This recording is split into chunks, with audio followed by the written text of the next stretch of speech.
Hello mga kamamis, ligo time na nga pala ni Lexi dyan.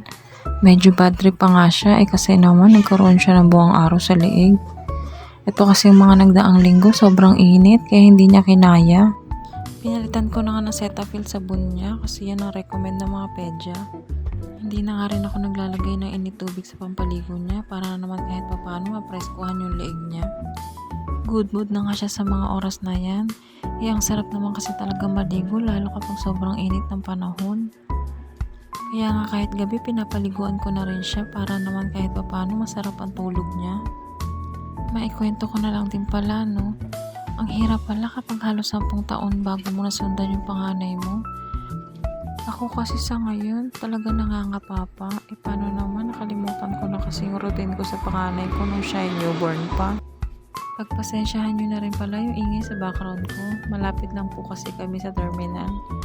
Kaya yung mga naririnig nyo, yan po yung mga eroplanong palipad pa lang. Meron din ba sa inyo na mas inuunang asikasuhin yung anak kaysa yung mga ligpitin sa bahay? Ako kasi mas inuuna kong paliguin at patulugin si Lexi bago ako kumilos sa bahay.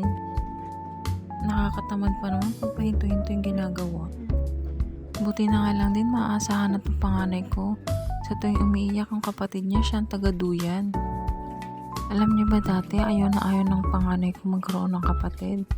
Kasi nga nakikita niya sa mga nagiging kalaro niya na may mga kapatid na maliliit na sila yung mga nagiging tagapagbantay.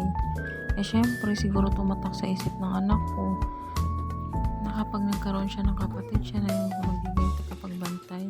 Hindi niya na ma-enjoy yung pagiging bata niya.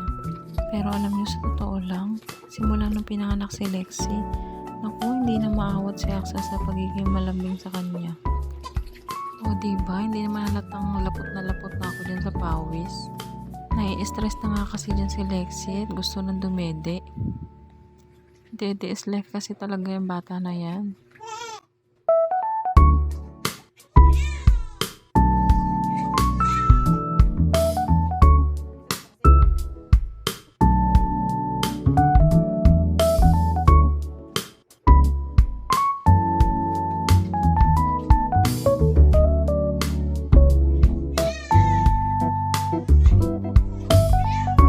Nakakatuwa na nga rin yung bata na yan kasi magdadalawang buwan pa lang, napakadaldal. Gustong-gusto niya na lagi siyang kinakausap.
Yun lamang po. Salamat sa panonood.